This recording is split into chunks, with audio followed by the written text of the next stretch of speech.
This is John McAllister, and today I'd like to welcome you to the McAllister Scouting Report, and this is a version of Coach's Corner. Today, my guest is from Iowa State University. He's the associate head football coach and coaches linebackers.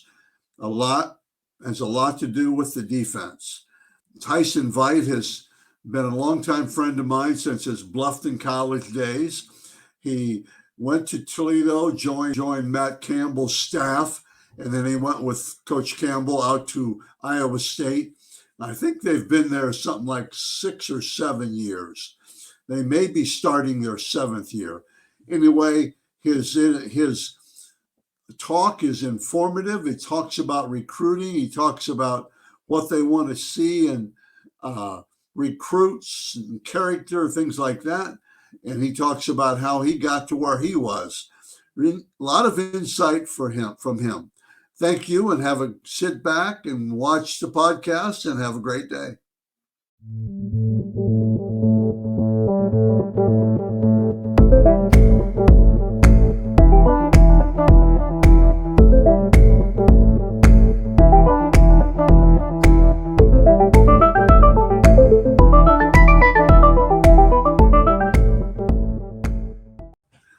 Tyson Veidt, you're my guest today, and I ran into you at Bluffton High School, I think. Yeah, well, John, and you're a name and a commodity that starting out as a Division III coach. I remember we used to sit around our table, and our head coach Jeff Haycock at the time would pass out the McAllister report. At that time, it was really on paper, right? It was your bindered version of that before you. And everybody would make copies of their areas and their schools, and we would pass it out. So I remember you as I started out in 1996 at Muskingum College. So, and then I think the first time we probably had seen each other several times, but I think when I became the head coach at Bluffton University, I would really talk to you, probably more than we were in closer proximity geographically at that time. Right. And I think your school was probably one of the many that pirated my information. They didn't pay for it, but they copied it from a Division I school.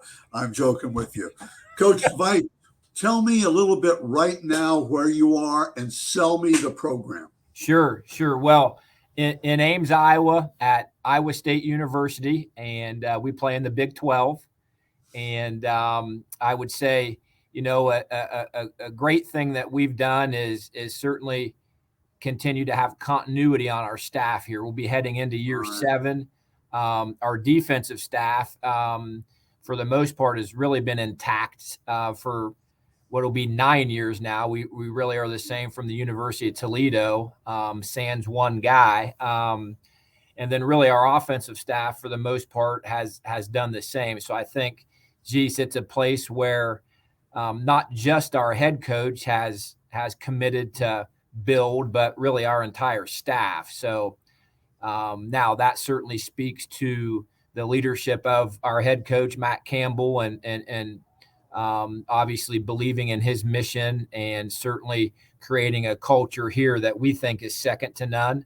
And Ames is a great place, John. We get tremendous support.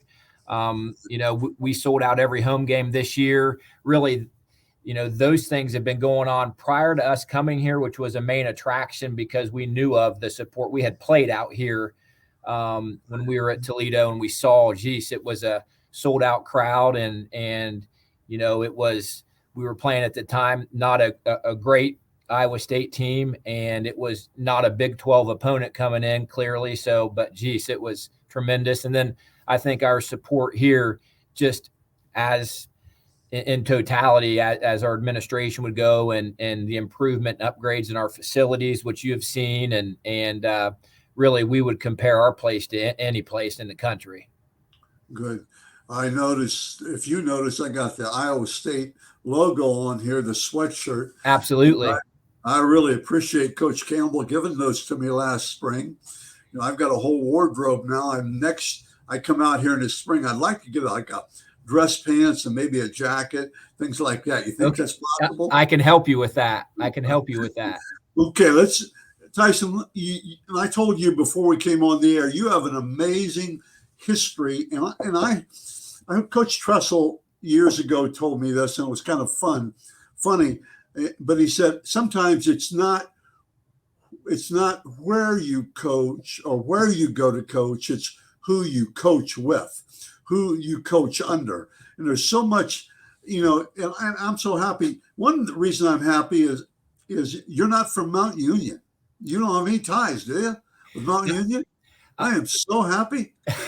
I don't. I've had the displeasure probably of playing against them as a athlete and coaching against them as a coach. Now, I do have to reveal my wife is a Mount Union graduate. Oh, that's how I got it down. Okay. Those guys, I was a young coach, Miami, the cradle of coaches. And That's I think right. it's really Mount Union now because there are a lot of high school coaches out there as well. There are a lot. Yep, at all levels. Okay, For sure. you went to Muskingum, and that's where you played at Muskingum down there, That's right. and that's a great place. And then take me after you graduated really quickly then. Sure. So my senior season was 95, so played four seasons there for Jeff Haycock. I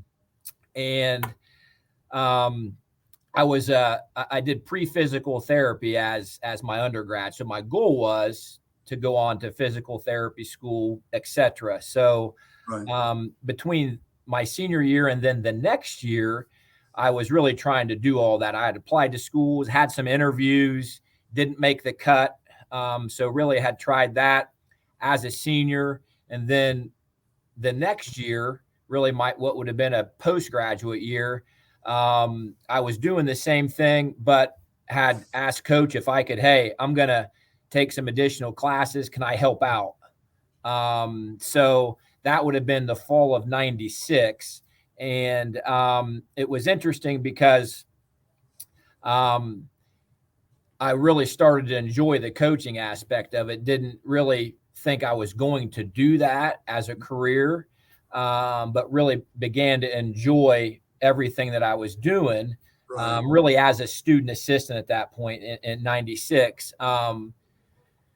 Then the following year, a graduate assistant spot opened up on Coach Haycock's staff, and we had talked, and he asked if I would want to do it. So it was I don't want to say kind of, it was a big deal because then I had to, one, make a decision. Right. Two, I had to let my dad know that this was going to be a 180 in a career move, right? So I actually wrote my dad a letter. I didn't know if I could really do it face to face, and I didn't think a phone call was where it should go. So I wrote my dad a letter at that point in time to give him all the reasons that I wanted to give this a try. And I put the caveat in there, if I'm not enjoying this, which I think I will, then I can always go back and try, Right. the graduate school thing again with physical therapy. So that's really how it all started. You actually got the Bluffton head coaching job. Yep. Let's go there. Tell me how Bluffton College, kind of a lower Division III school. Yeah. I mean, if you put, now I don't mean this negatively, no, at all, but you put Mount Union and Division III and Bluffton Division III. So tell me, how did you recruit? I know you were successful because they were, very good when you got there, and I know you ended up 6-4 one year, and that's really successful for those guys. And off the air, I'll tell you Bluffton's jokes. We probably already. I don't think you were coaching there then. But anyway, how do you recruit the Division III player at Bluffton College? Yeah. Yep. Well, what do you look for? Yeah, it's a great question. Well, getting there, and then initially, John, there weren't really many bodies. Period. Right. So when I had arrived, the current freshman class at that point, and this would have been January of 2008, there at that point were 15 guys left in that freshman class. Typically your freshman class, as you know, is your largest, right? At every level. Right. So we were, behind the eight ball there, just on a sheer number standpoint, to have some competition within our own roster, right? Right. And then on the flip side of it, you need manpower to recruit, right? You need people on the phones and in schools and all that. So honestly, we just really pounded pavement and phone lines as much as we could. We didn't even care at that point exactly the sheer quality we were trying to get. It was quantity, to be honest with you. For sure. So we could build a roster to develop guys and see what we had. As we got going, those guys we were talking to were, hey, we were selling immediate opportunity. Right. Hey, here's our current roster size. We were at 38 guys that would have filled our top 3 grades. So if you're a freshman coming in, the first guy is going to be 39, right? Right. So we were selling that as hard as we could, which, as you know, would be a positive to a young guy coming out of high school. It was a negative in program totality, but yeah, geez, you want to come in and play? Let's go. Right. Yeah. So then then I think Toledo, right? I did. Yeah. So I was at Bluffton for 6 seasons. Yep. And then to Toledo. And then to Toledo, and with Coach Campbell was the head coach. That's right. And then you were inside linebackers coach there first time? Yep. Coached the linebackers there. That's right. We were in a 4-2-5 at the time. Yeah. Yep. Okay. How did you recruit at Toledo then? Because I want to follow this. How did you recruit at Toledo? What did you personally? Yep. So I guess I'll have to digress here a little bit and go back to really how do you learn to recruit, right? Well, I'll go back to my first year doing it with at Muskingum with Jeff Haycock as the head coach. And man, the way you had to do it there is you had to, at the time, the OAC couldn't go out on the road, if you remember that, John. Right. So, man, the way you have to do it is you've got to call, and you're calling high school coaches, you're calling kids, you're going to the recruiting fairs, which you could go to, and you are doing you're writing letters, you're doing it all. And, we would all have specific numbers that we were, as goals we were trying to reach, right? So then you had a huge net, right? So that's really how I learned, I guess I would say. So then when I went, at that point to Toledo, I would say the same thing. That's what I knew. And I'm like, hey, I shouldn't be any different right now. If I've got Central Ohio, I've got to try to go to every high school in Central Ohio because, man, they might not have a kid now, but if this high school has a kid in 2 years, maybe I'll be the first call. Right. So that was really my approach. At that point, I will say, honestly, I don't think I've changed from that. I still would, man, I if I get 5 straight days on the road in one area, I'm going to hit every high school in that area before I move on. Right. So time has hurt you a little bit to be able to do that. That's right. And that's too bad because I had that, guys would stop at Ridgedale, right? Dakota, but time kind of messes that up now. That's right. And the other thing I would tell you, and then I want to go on to your move to Iowa State, but the other thing I would agree with you, I think they turn over every stone. I think the good recruiters turn over, no matter, you don't have to go visit, but you got to somehow get that stone turned over. That's right. That's what I did. These guys all asked me, hi, they want to do what I did. And I said, well, I don't think you can anymore, but I turned over every stone. That's right. And because you never know, just like you said. That's right. You're right about that. The time is against you now more than ever. Right. It is. The other thing, every place you're coaching is in a different location. And sometimes the population base you're around or not around can change, how you're going about things as well. So, and then now you went from a group of five or a mid major to a power five. Yep. Iowa State, you guys didn't know any more people when you went out there than I do. But what did you, not so much how, but what do you look for? What do you look for in kids? So this is, my podcast is a learning situation. Yep. So what do you look for, Tyson, you personally?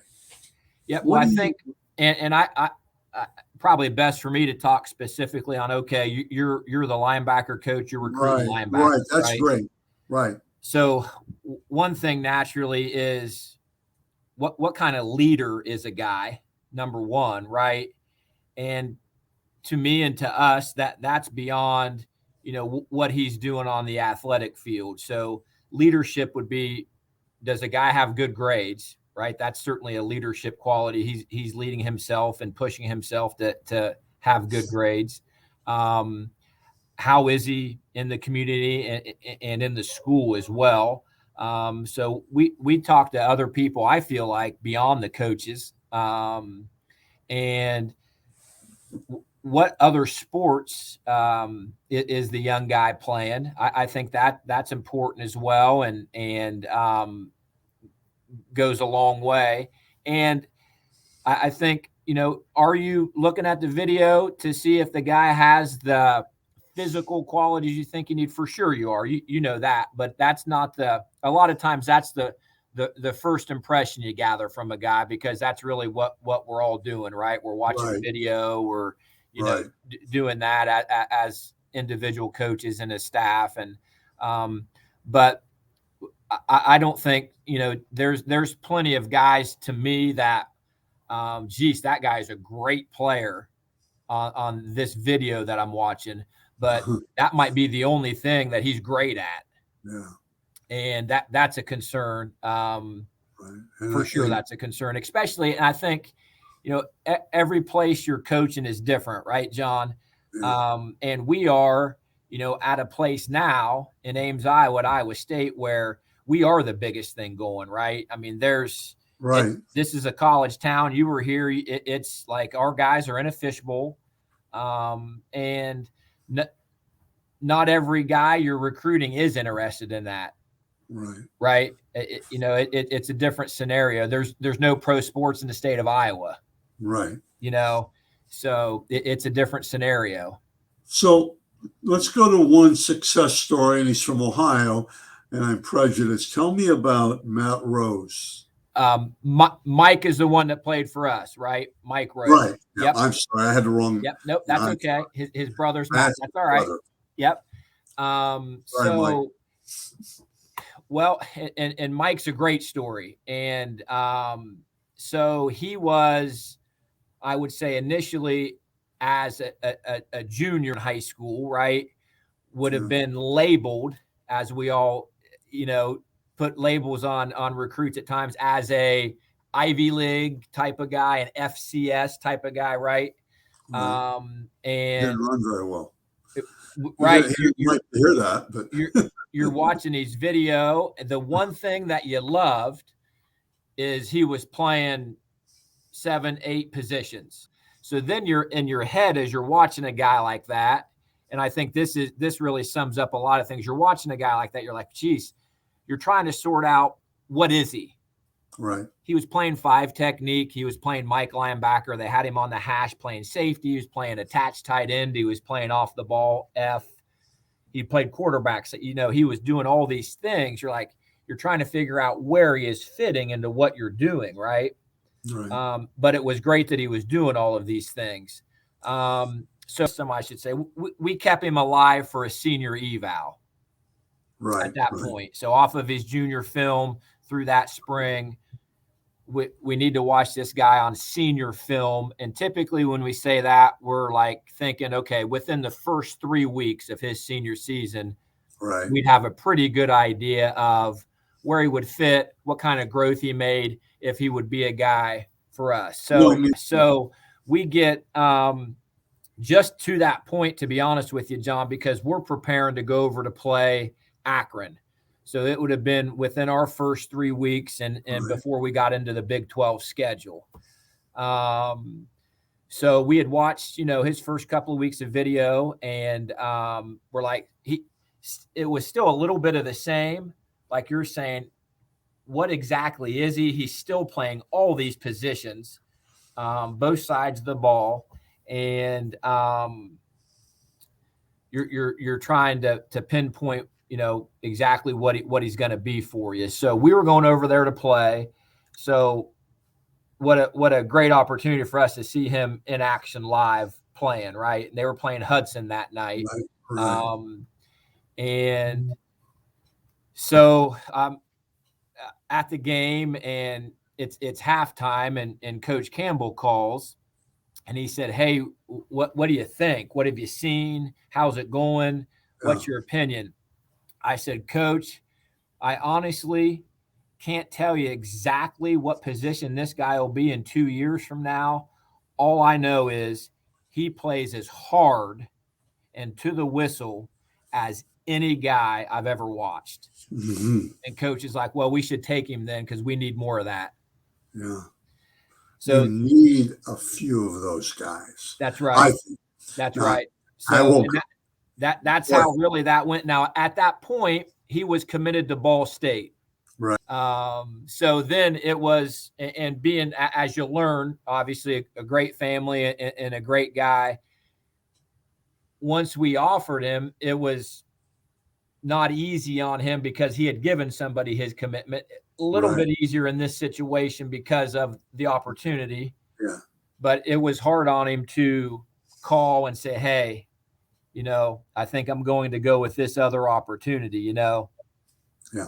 It's great. The rest is history. Here's what I tell you about Mike Rozo, because I watched him play. I watched him in 7-on-7s, and he did all that stuff.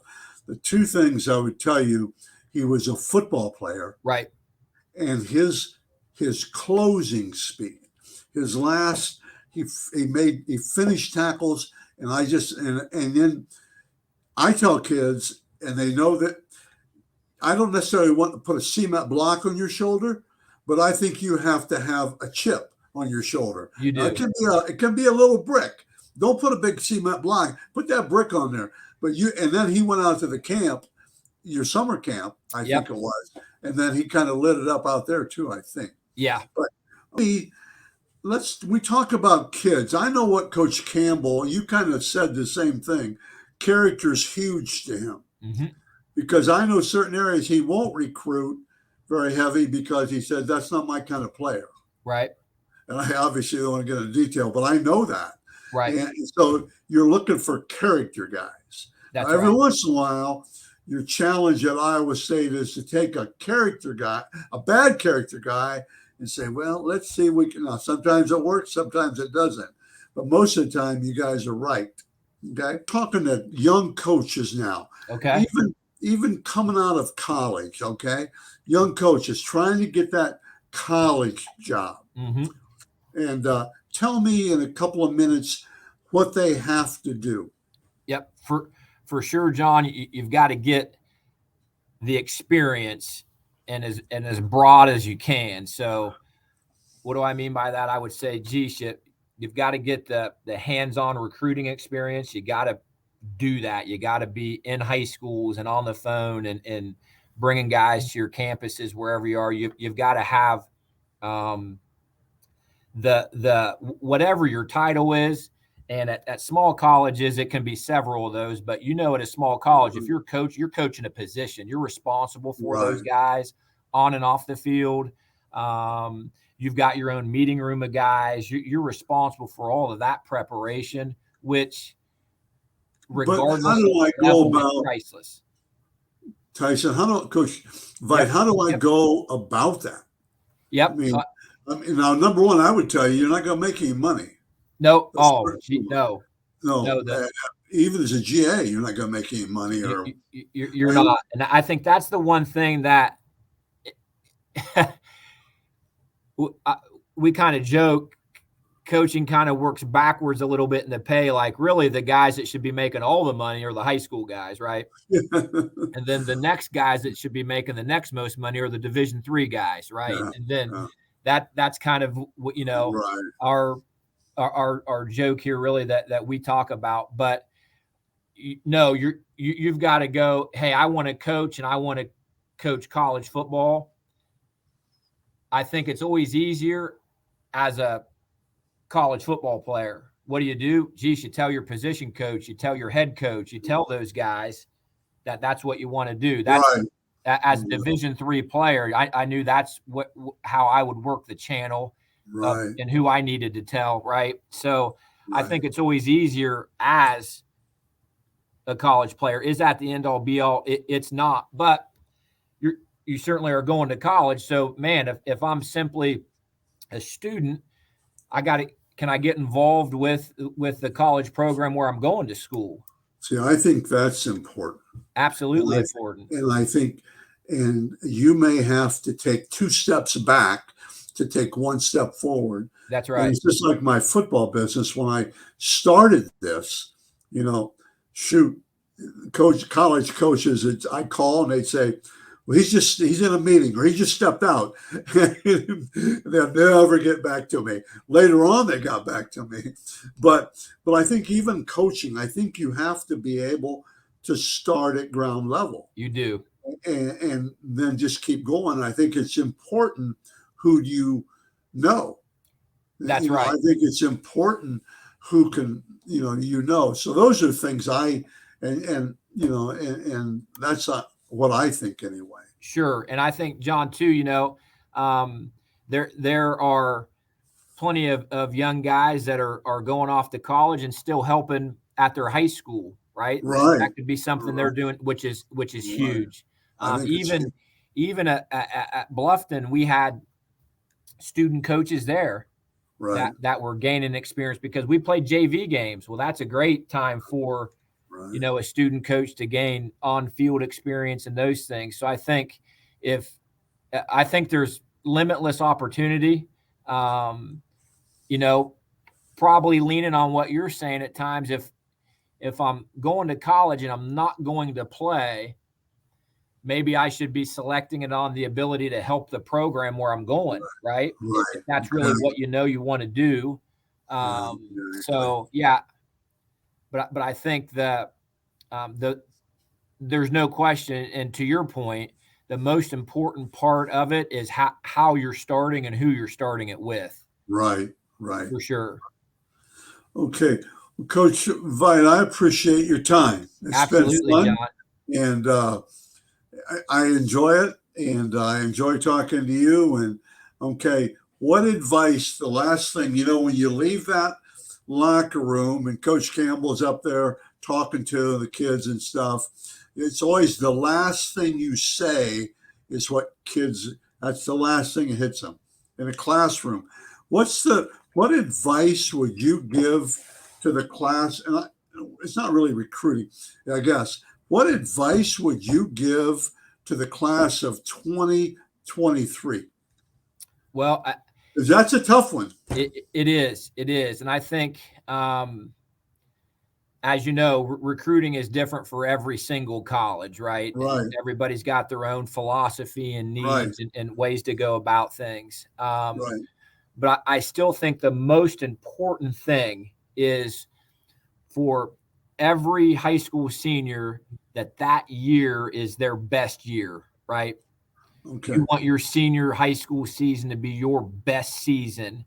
And that may be not playing the position you played as a sophomore and a junior. For sure. That may be doing what's best for your team.